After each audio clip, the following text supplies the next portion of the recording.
Hello there. This is Ian Nethercutt from the Auto Hub Show, doing my one-on-one interview. And a happy Easter for everyone who's celebrating. Hopefully, you don't eat too much chocolate. And we're talking to Julia, and she's actually used to live in Vancouver, now lives in Belgium. And very interesting background. Maybe you could tell us a little bit about sort of your story. I know you're sort of wanted to be a PhD person, but maybe didn't get that. And Yeah. I was always interested in why someone wanted that. But anyway, go ahead and tell us a little about your story. Yeah, absolutely. First of all, I will start with you told people not to eat a lot of chocolate. I'll do the opposite because I'm in Belgium. Chocolate here is fantastic. So if it's Belgium chocolate, feel free to eat it. It's great. Yeah. So, yes, a little bit about myself. So the last 13, 14 years I've been in marketing. But as I was saying, in my past life, I wanted to be a university professor. I actually wanted to teach Chinese at Wow. university. Yes, very unexpected shift, pivot, so to speak. And I'm one of those few people who are like, I'm 3 times PhD dropout. So I can briefly tell you, like, in a very quick summary, how that happened. Yeah. So first time, I just basically just got out of school, and in the final year, I was invited to become an instructor to teach Mandarin Chinese for Okay. excellence and whatever. So I was like young, ambitious. And they told me you need to have a PhD because, as a university instructor, you're supposed to be enrolled in a PhD program. Yeah. Well, I did not have too much interest in the specific professors who were leading different PhD programs, so I chose literature. Okay. I chose a PhD in literature. That was very interesting professor there, but when it started, it was not that interesting. I was all like about cognitive science, using unique methodology to teach students and all this kind of stuff, and literature and text analysis was like kind of sideways.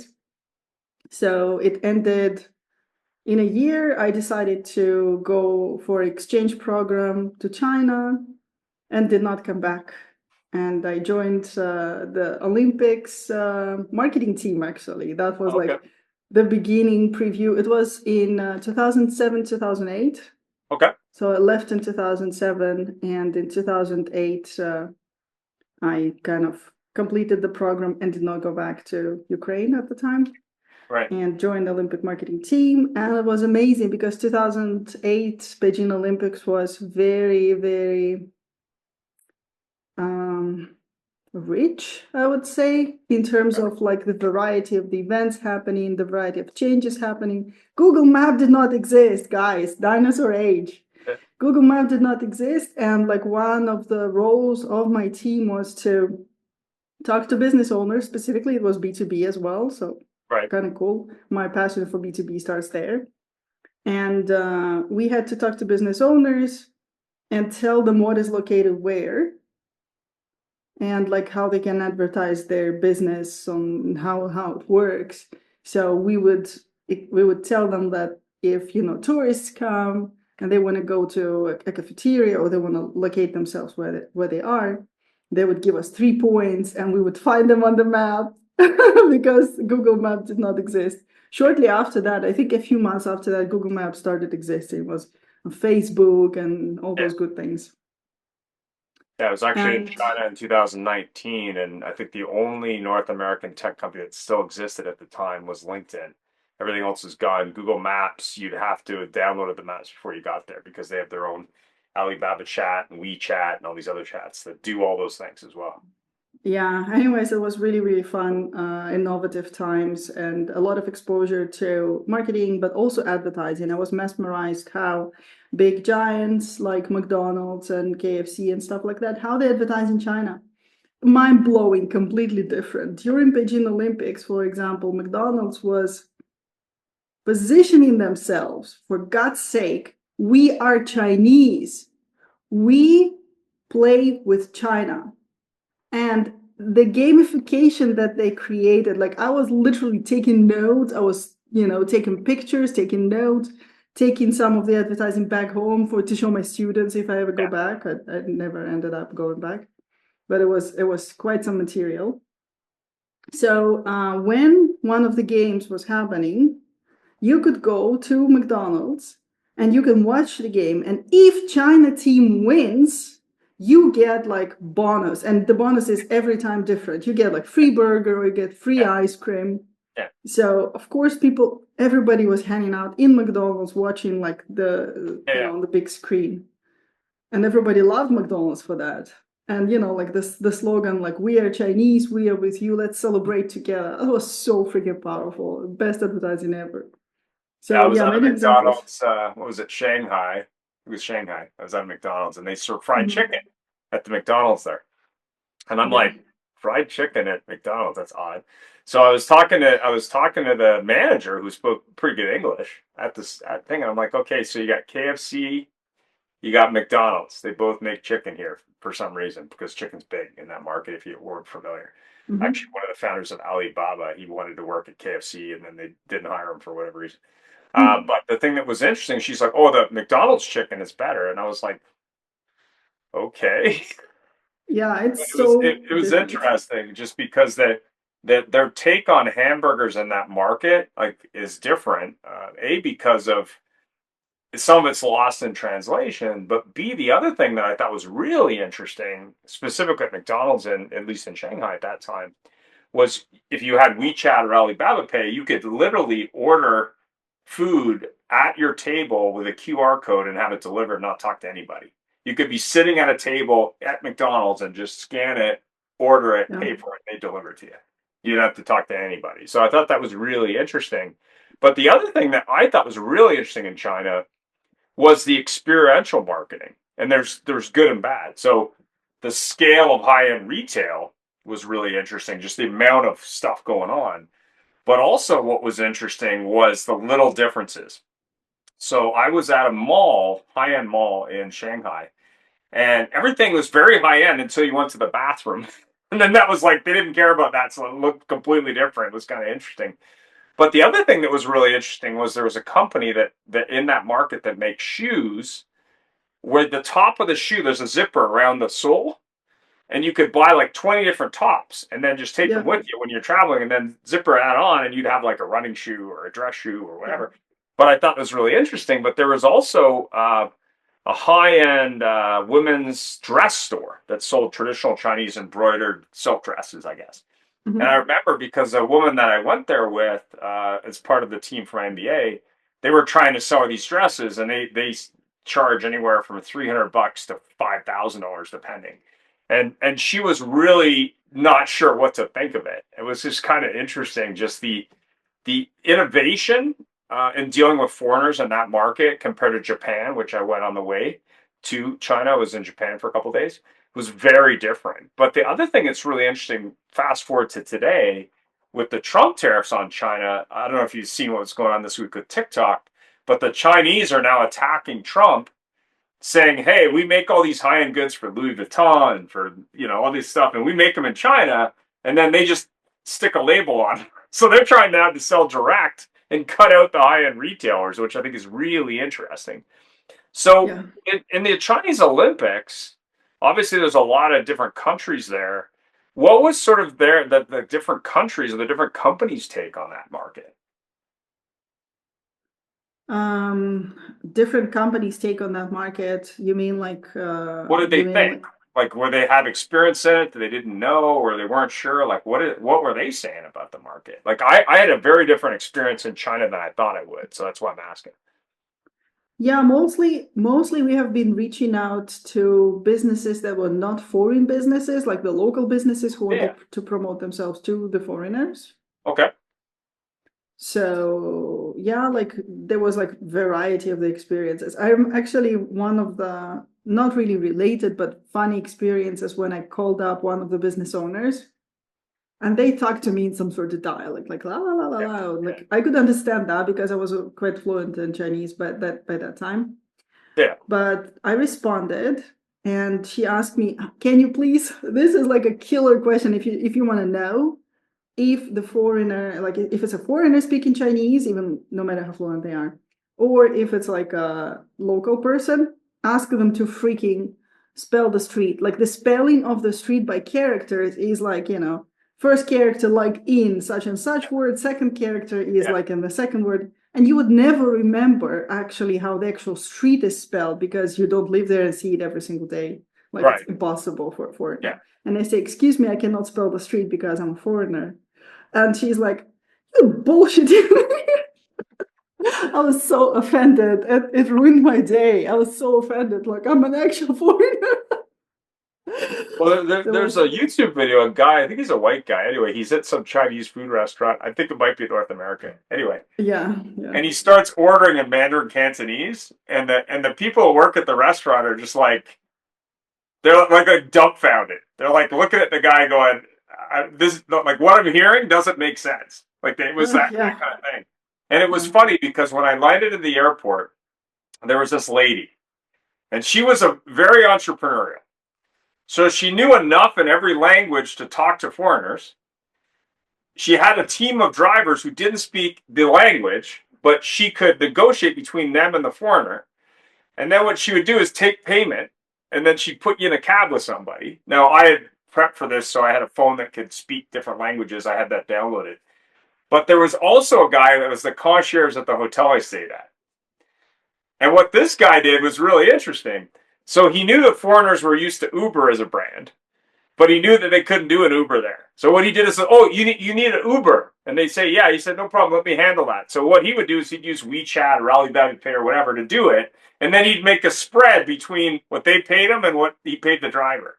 So there's a So lot of that smart. kind of interesting, what I'd consider entrepreneurial stuff going on. But the funniest example was the concierge at the hotel I stayed at was an iPhone customer, and he had an uncle who lived in California, and he was convinced that the phone that in California was different than the phone in China, even though it was made in Shanghai, which he wasn't aware of.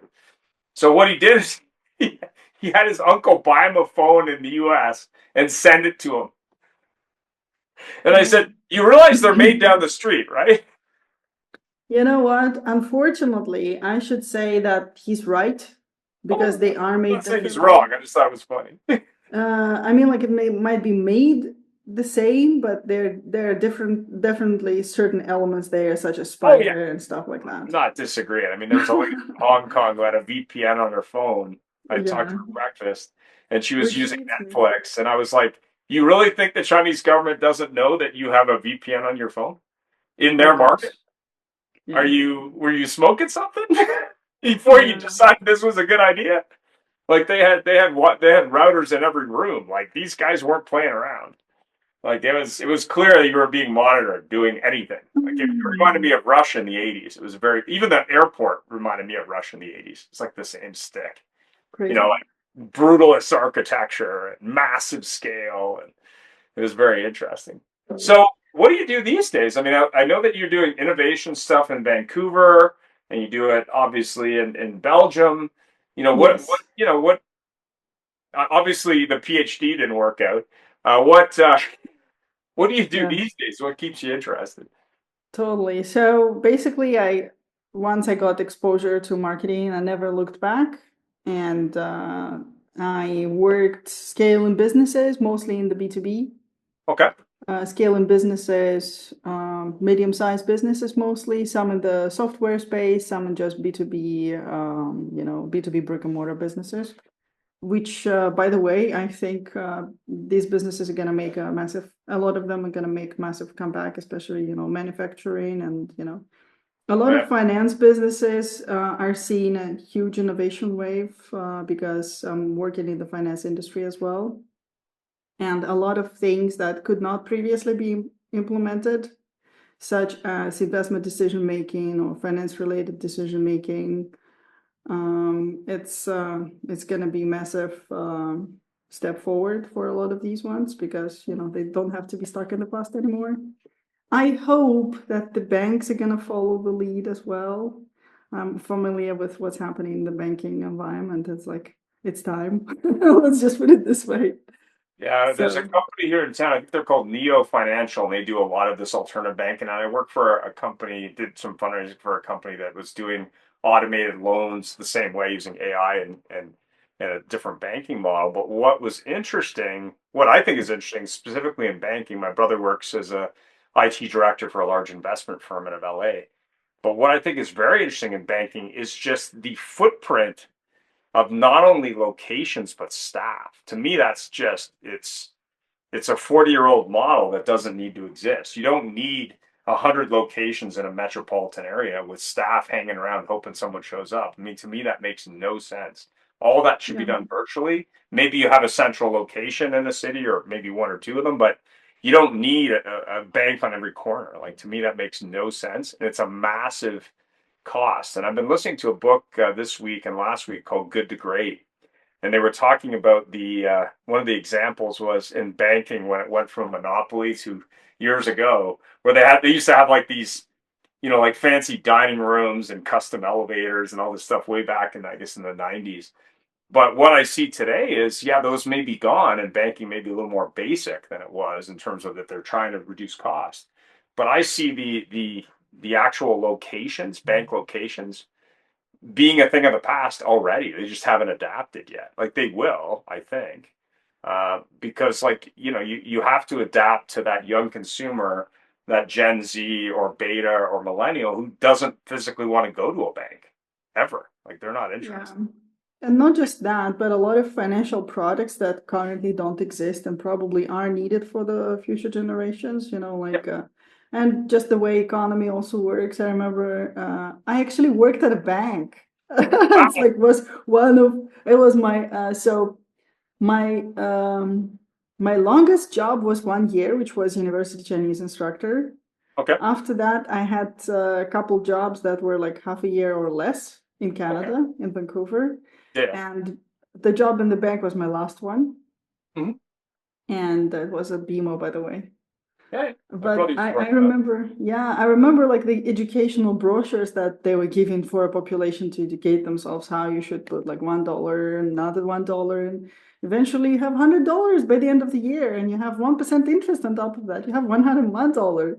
Well, a lot of products, clearly that $101 doesn't really make math anymore, right? Yeah. So a lot of proper financial products for various segments of population need to be created. So starting from there and going all the way into approval and deciding like what to approve, how to approve, all the predictability, how Yeah. this based on the spending behavior, how is this customer going to repay the loan and how it can be adjusted if it's a loan, or maybe it's something else, or how the investment is going to go. I think there's crazy amount of opportunities, but also it's kind of interesting how. So about 5 years ago, I got accidentally, almost not like accidentally, interestingly, I got into finance and partnership Okay. world, and there were a couple of things that happened. First of all, I decided I want to write more. It was like, was it 5 years? Yeah, it was, oh my gosh, pre-COVID. During COVID, I was like stressed. I Yeah. need to do two things. One, I need to write because I finally got back into writing.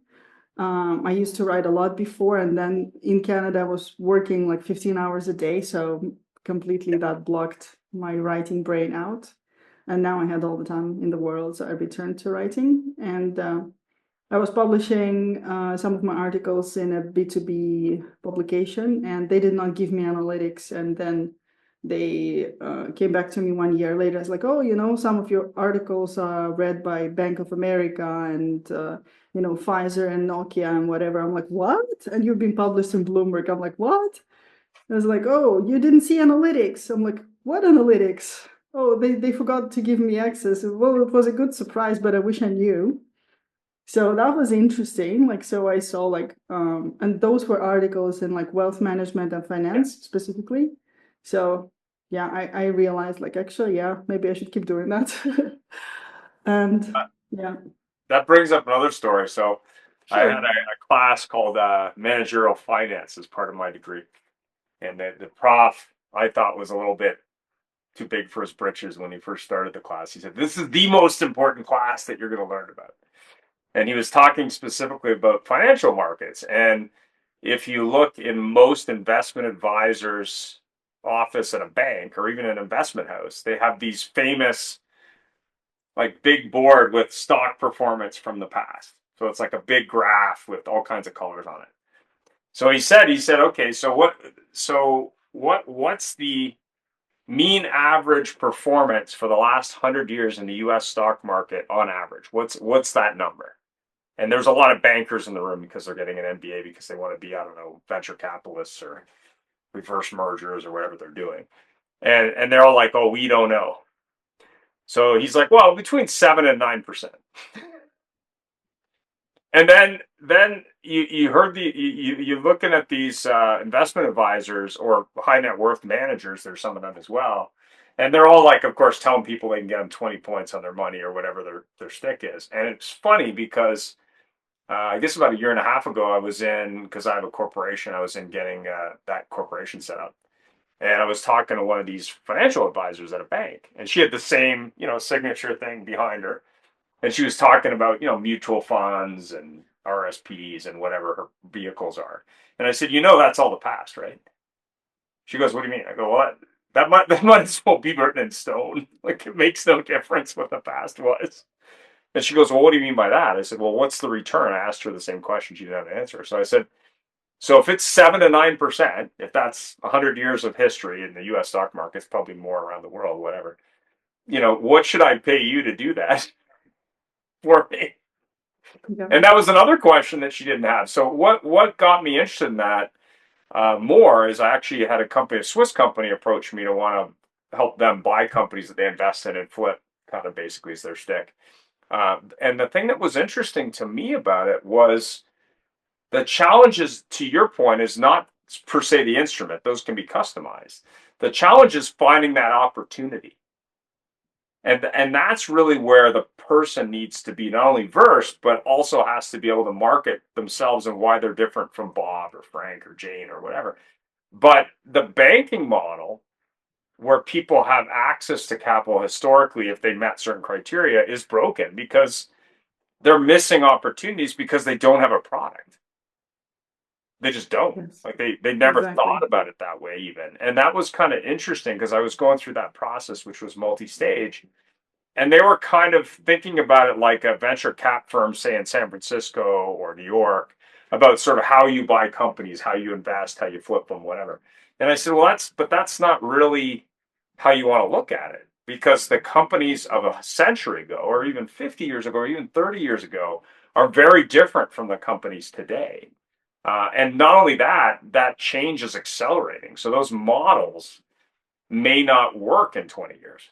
I mean, that's what I think is fascinating when you look at things like AI, technology, global markets, which is happening right now with Trump. He's upending probably the default currency, which is going to be interesting. But so from a marketing standpoint, you work with companies on a B2B site where they are doing marketing and want to scale it. Is that kind of what your client base is?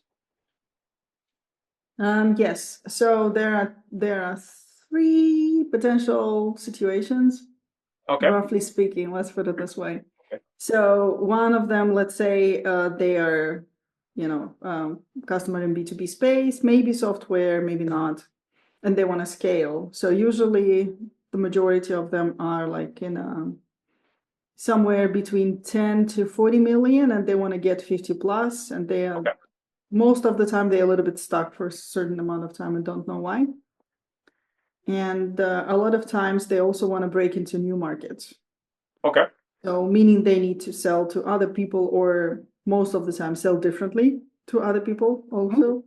Because, if you sell to different the demographics, they want to also be sold differently, which is not everybody is ready for that. So sometimes it stops there. There is another situation, which is it's a PE firm. So it's a PE firm, and they have multiple businesses. A lot of the time, multiple businesses that are across a variety of industries. Yeah, like Procter and And Gamble or whatever. Yep. yeah, and sometimes they're in the same industry, but a lot of times we also see like it's across variety of the industries. For example, like there is a recent case, a company acquired PE firm acquired like 40 different businesses, and they don't even know which one of each of the businesses is. I mean, like they do know, generically speaking, Yeah. what each of the businesses is doing and how well they are performing. But they don't really, we started talking to them about partnerships and like how they can, because if you build partnerships, if you have businesses, if you have 40 businesses, I'm sure as heck some of the businesses can collaborate with each other and create additional value. And this is Absolutely. like a very much low-hanging fruit opportunity that does not cost you money. You own these businesses Yeah. already, Yeah. and just connect them. And Yeah. they say, oh, we actually don't know like what the opportunities are. Like, yeah. So that is like this is something that we see happening a lot. There's another case where there was PE firm that owned 40 locations just for the sake of numbers. Yeah. So I give you an example. Yeah. So they own independent living homes in 40 different locations in the United States. Yeah. So 40 locations and, of various sizes.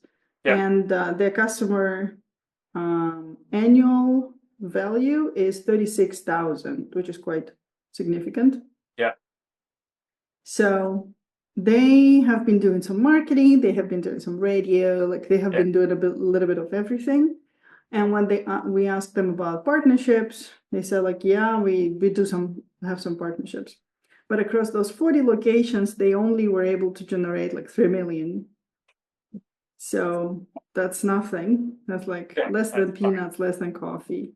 Probably if you ordered like each member of the staff coffee, that would not be Yeah. enough for the whole year.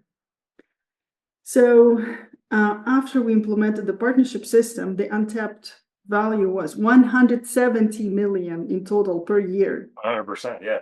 Yeah. Yeah, so this is insane. Like, imagine how much money you would need to spend in ads to hit that amount of money, even like with the best return on investment. Yeah. That would be just impossible. Yeah. I Nobody has interviewed a that. company at NADA this year in New Orleans called Velo. So they own a bunch of different properties. I think 5 companies in the service side of the business. And I actually just released an interview yesterday. They were announcing a partnership at that event 2 months ago. I just got approval from one of the partners to release it. And it was funny because I'm going through this interview and I'm trying to sort of relate it because they have 4 companies and this is a fifth. So the only thing I could think of on the fly was Subway $5 footlong for some reason. I don't know. That just sort of came into my head. So I'm like, oh, so you have 4 choices, but now you have 5, kind of like Subway. It's a five options. And they, of course, loved it because it was kind of humorous. But, the thing that was interesting is the gentleman who runs the company, he used to work for an equity firm where he'd buy companies. And he then was running this, and they're basically doing that. So they're looking at, okay, the service side of automotive business, there's a bunch of different software. They just keep buying these pieces of software. So eventually what you're going to see is, to your point, they're going to either acquire or partner with companies that sell other things. So whether that's tires or oil change products or whatever. But Exactly. the thing that was really interesting was as I've looked back 6 years, I've been going to NAD every year for I think around 6 or 7 years now. Every year I see 3 camps.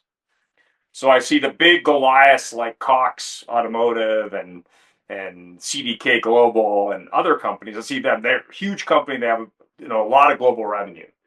Then you see companies that are kind of mid-sized that have bought some companies. So let's just say they started out as 5 companies and now they're one. So they're growing. And then you have all these little companies that kind of have an idea and you're not sure where they're going to go. Like they could be out of business next year. They could grow. Who knows? But the thing that's surprising to me, and Amazon actually had sort of joined this year. They were physically at ADA, which was kind of interesting. But it's surprising to me that these big companies, so the multi-billion-dollar companies, that a lot of them are legacy, aren't buying more of these smaller companies. Like they aren't basically scouting, going, okay, well, here's 3 pieces of technology that we have to build ourselves, which we don't need to build ourselves. We just buy these guys, they go away, and we own that company. They're not looking at it that way. Instead, they're kind of in a silo with their products. So like CDK is a good example. They own ADP, which is a payroll company. They own CDK. They bought Roadster, which is a digital retail product. And they have obviously some software, but they should be buying other companies to widen into the different spaces. So they should be buying companies, say, in the fixed op side with technology like UVI, to pick a random one. Yes. Or they should be buying companies in lending, or buying companies that do trade in value, or that do optimization and security. There was a company, really interesting company I interviewed at the show this year, who started out in banking.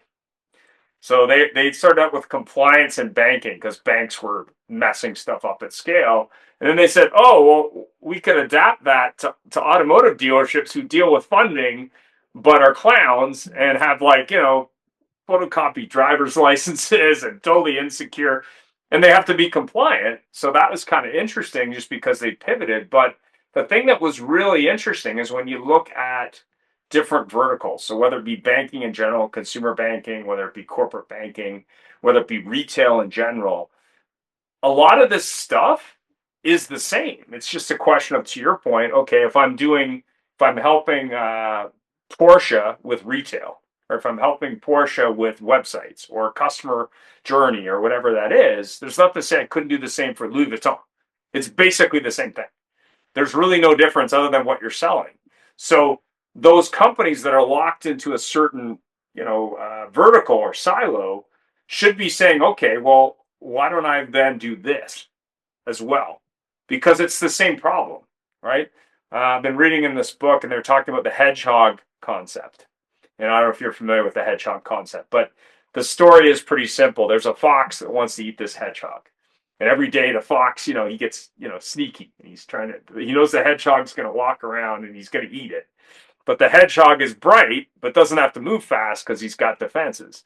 So all he does, he waits for the fox to, try to attack him, and he just rolls up in a ball, and he's got chainmail. He can't, they have spikes.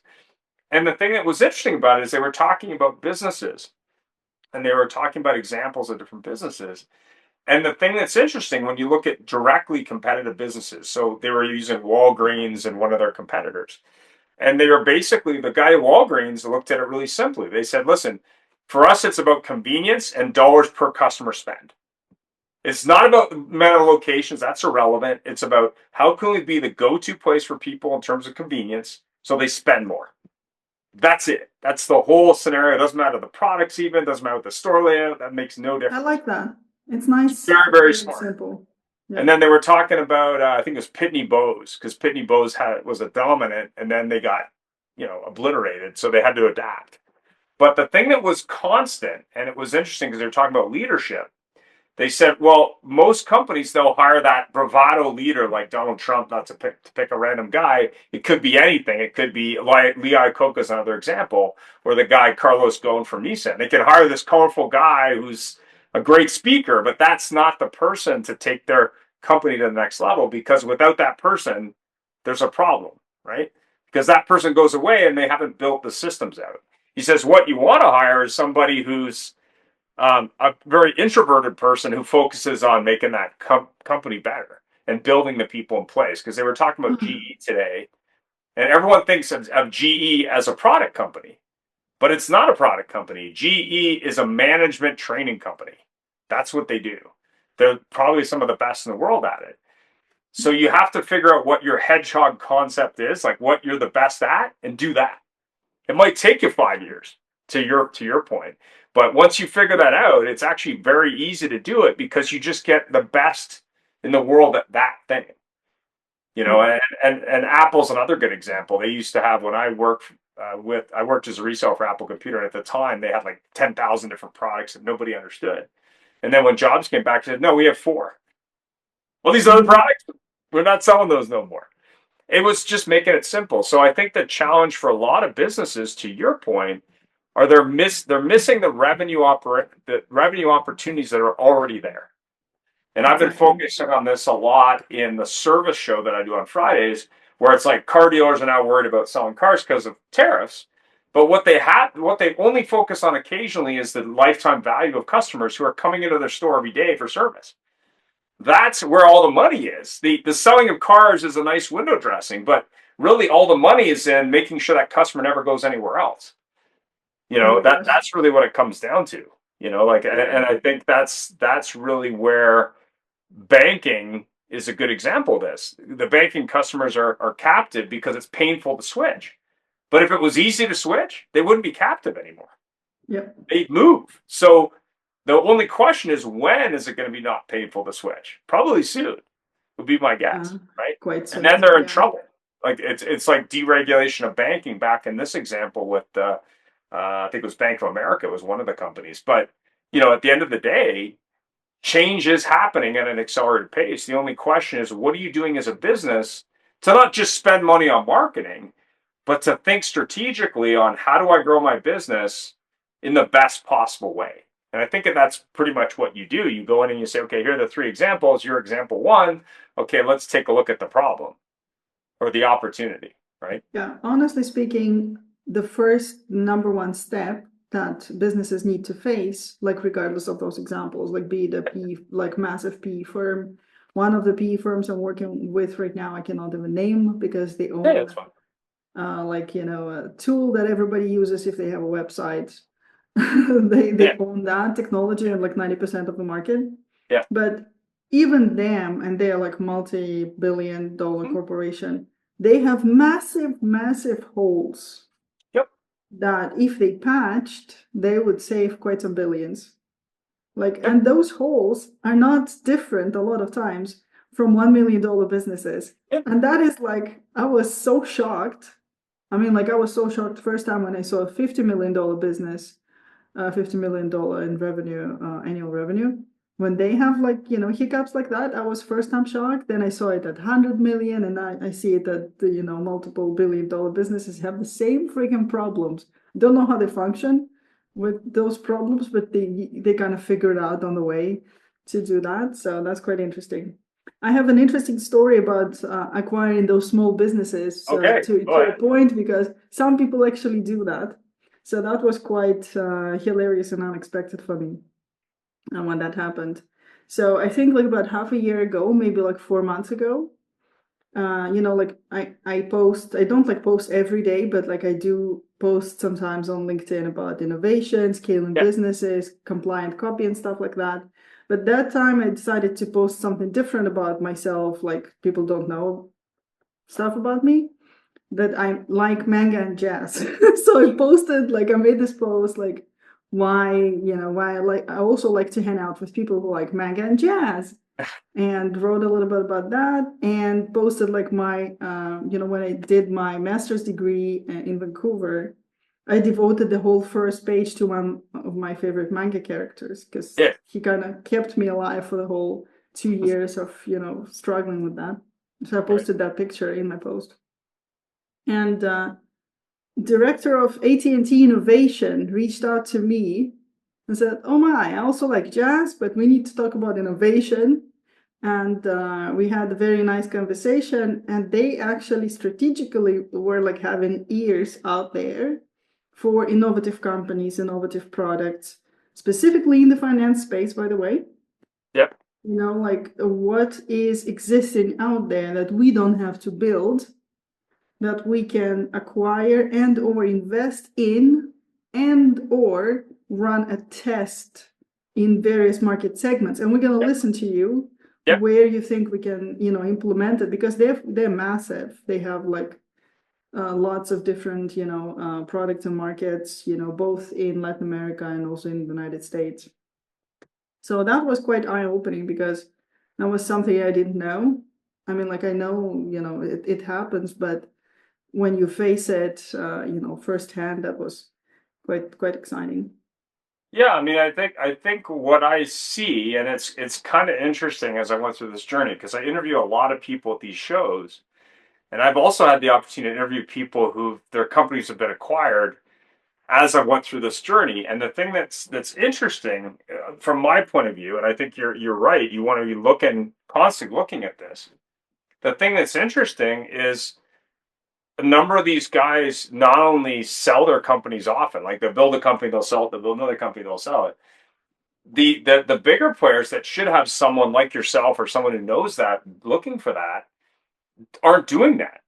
And the reason they're not doing that is I don't know. So for example, and in this book they were talking about Pitney Bowes. They used to have a 100% lock on the mailing market because they owned the technology that people used to do stamps way back. They were very successful because they owned 100% of the market, but that didn't last. So when you look at companies like companies maybe years ago that made checks, like bank checks for businesses. Oh gosh. I mean, I haven't had a check in I don't know, 25 years, maybe longer. But there are still companies that do that. So the question then becomes, how do you pivot? Well, you look at other technology that maybe is relatable to the same customers. When you look at things like fax machines is one that it kind of makes me laugh. There's actually an app you can get for your phone now that'll allow you to fax. You can take a picture, it'll center it, it'll do that, and you can fax directly from your cell phone without even having a Yeah. document. It's hilarious. But these kind of opportunities are out there. But more importantly, if I'm a business and I have a big incoming capital revenue and I'm looking to get ahead of that next eight ball, which is coming, acquiring those companies built by young entrepreneurs and then managing that company, much like Buffett does, he buys companies and leaves them alone. That's a smart way to do that. But I think when you're looking at marketing, and not to beat up marketing, because I talk to a lot of marketing people who really just want to sell you marketing, which is fine. Um, there's nothing unique about them because all they do is sell you marketing, and there's probably more people that do that than there's business. But there's people who are saying, hey, before we do that, let's get a better understanding of your business and how I can help you. Marketing may be part of that. Like I have a buddy who lives in San Francisco. He's a fractional CMO and he works with a lot of different companies. And it's really not about marketing for him. It's about where can I add value in that ecosystem that may involve marketing. So I think that's really where things are about to get interesting. And a couple of years ago, they were talking about Web 3.0, which reminded me a lot of Lawnmower Man from the 90s, where they were trying to resell the same concept that didn't sell then. But I still think that there is opportunity there. But the key thing is companies can't know everything, but what they need to do is employ or hire or buy that talent so that they're not behind because the senior management of a lot of these companies is not on the younger side anymore, right? There's a lot of older senior management. When I look at auto, to pick an industry, the average dealer owner is, I think, 65 years old today, between 65 and 72, depending on how you look at it. So these guys aren't really switched on to what's going on, right? They're just not. And I would argue that the OEM level, the manufacturers, also aren't Yes. really current. I mean, I've heard a lot as the tariffs have happened where a lot of the OEMs are just like, yeah, we're going to see what happens and then we'll adapt. Like that's a mistake. Yeah, So there's so much these money are there too. yeah, it's stupid. It's stupid. Yeah, we had a case where we consulted on like a tiny portion of one manufacturing company. The amount of money that is like sitting on the surface is in multiple millions. It's just ridiculous. Yes. So, people just don't realize.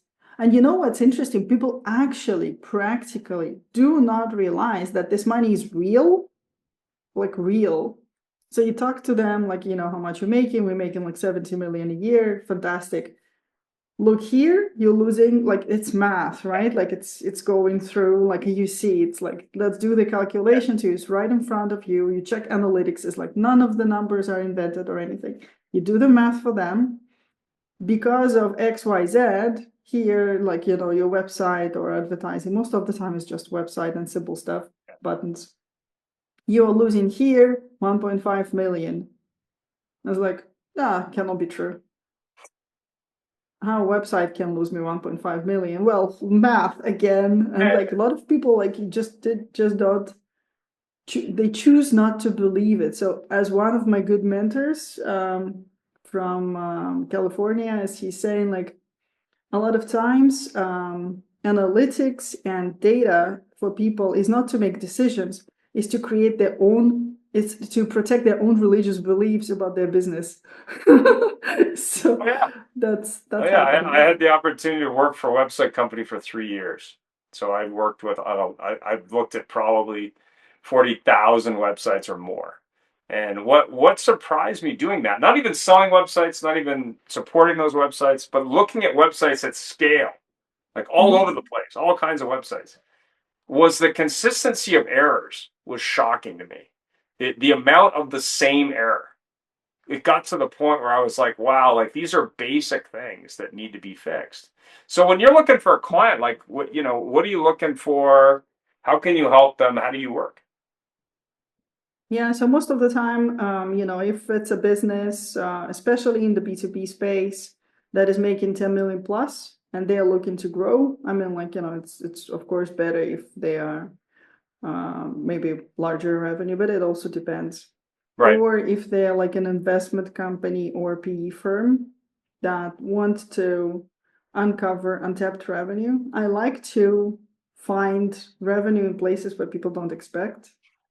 This is my thing, and I never start working on any paid channels before we uncover something that is literally sitting there on the table without additional resources. right. So it could be partnership, it could be a simple button on the website, it could be some other ridiculous places where people don't know. But yeah, essentially, if they are at that scale and they want to find where they're losing money, and then grow, because if they don't fix those holes, they're gonna, unfortunately, it happens a lot that people can, those holes start leaking much, much more and bleeding, and Okay. company might be affected because of that. There will So be yeah. details below on how to reach out to Julia. She's pretty active on LinkedIn, so obviously I'll include details there. And then obviously you can reach out to her via email. I'll include that in. If there's details in terms of that you want a conversation or you want her to look at something, I'm sure she can help there. So what has been the result of some of the I guess partnership or companies you work with? Like what's the upside for them? Yeah, so I mean, like the biggest one, I was just saying, across 40 locations for independent living homes, that was untapped revenue of 170 million a year. This is like the biggest one so far. A small but impressive one, we have been, I mean, like it's not small, but the size of the business per location was much smaller. Medical spas. And so we audited just one Google account for 70 locations of medical spas. So just medical spas and, clicking on the ad and stuff like that.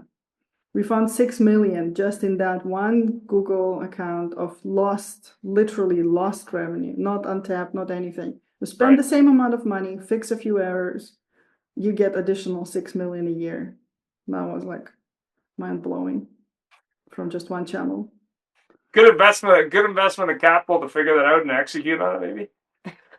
Yeah, it's no, it was actually like it was ridiculous. Like you can create A/B test of, like, because it was various locations, like, but the landing page was exactly the same, which makes no sense because different demographics there. Yeah. So conversion rate was all over the place. But if you just create active A/B test, it solves the problem. Oh yeah.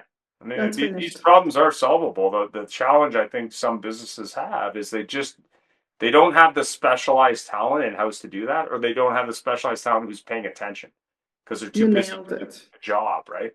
They're not Yes. necessarily. And these days, I actually saw a post on LinkedIn. It was pretty funny. It was a guy walking down the street with a sombrero that was like 10 times scale, and it was like, "Are you wearing too many hats?" And I was like, "That's brilliant. That was Yes. hilarious." Reminded me Yeah. of a job I had in the 90s. Well, thanks for taking the time today. Obviously, the details will be below, and I'm sure Julia can find you some hidden gold there, and give you some thoughts on how to improve your business. And have yourself a great weekend. I hear the weather's improving there. You might get some sun, I hear. Yeah. Thank you, Ian. All right.